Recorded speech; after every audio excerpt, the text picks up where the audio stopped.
Resilience.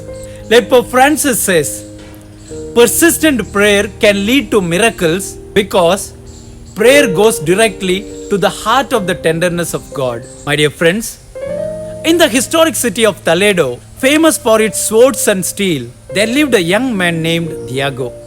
For weeks, Diego felt frustrated with his life. He tried to start projects, but each time he failed. One afternoon, heavy-hearted, he walked into a blacksmith's workshop. Inside, sparks flew as the blacksmith hammered a glowing rod of iron. The sound of the strikes echoed through the small stone room. Diego watched for a while, then shared, "I have tried so many times in life, but nothing worked. I feel like giving up." Without looking up, the blacksmith pulled another piece of iron from the furnace and began hammering it again and again. Curious, Diego asked, "Why do you strike it so many times? Doesn't it bend with one hit?" The blacksmith smiled and said, "No, my boy, one strike changes nothing. But strike after strike, heat after heat, the iron slowly takes shape.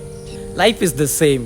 Your efforts may feel invisible now, but each one is shaping you. One day, that final effort will be the blow that transforms everything." Diego stood quietly, watching as the dull piece of iron slowly turned into a blade of a sword. He felt some shift inside him.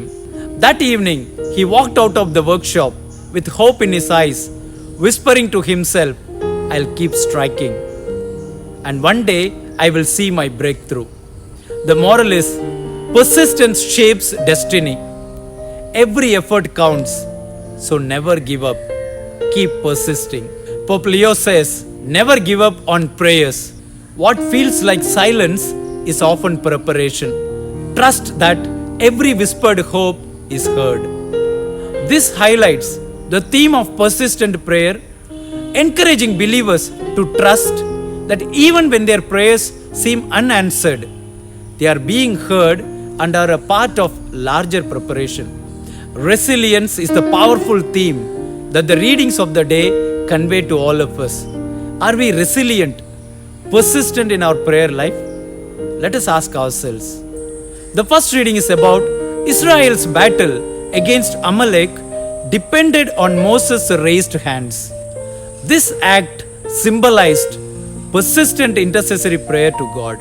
When Moses grew tired, Aaron and Hur supported him. This shows the need for both perseverance and communal support for divine help. In the second reading, St. Paul charges Timothy to remain faithful to the sacred scriptures. Scripture is God-breathed, useful for teaching, correction, and training. He must proclaim the word with patience and teaching. The key is to be persistent in ministry, whether it is convenient or not. In the Gospel, Jesus tells a parable on the necessity to pray always and not to lose heart. A persistent widow secured justice from an unjust judge by continually bothering him. If a corrupt judge yields, how much more will a just God answer his people's cries? The challenge is whether the Son of Man will find faith when he returns.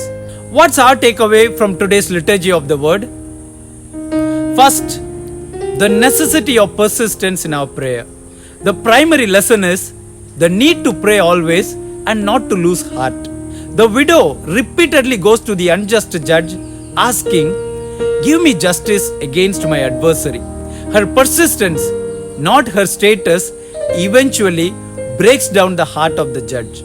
In our lives too, our prayers may not be answered immediately, but we must not give up.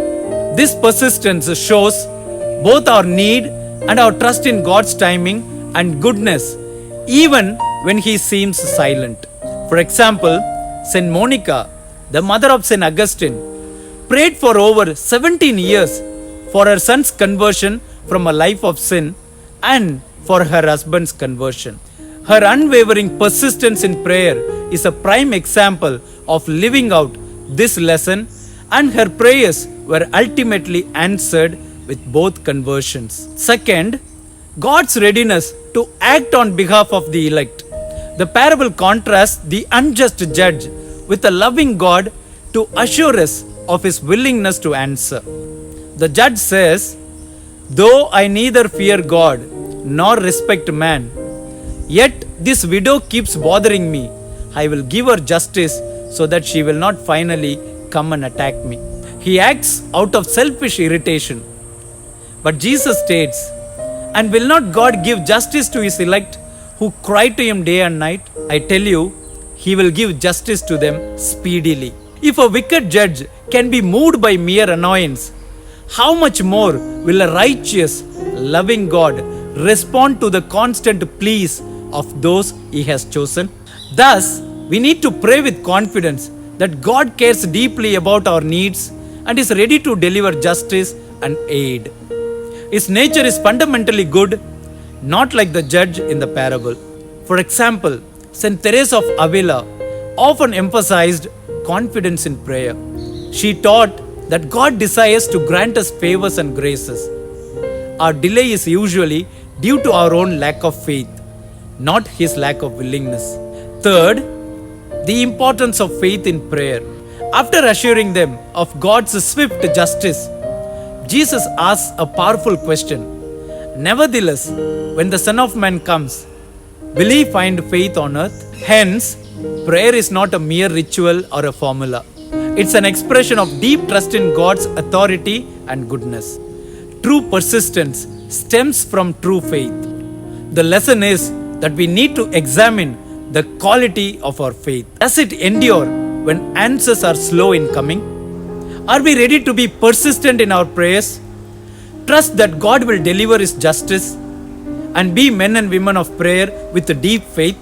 Let us ask ourselves. Have a resilient Sunday. Live Jesus.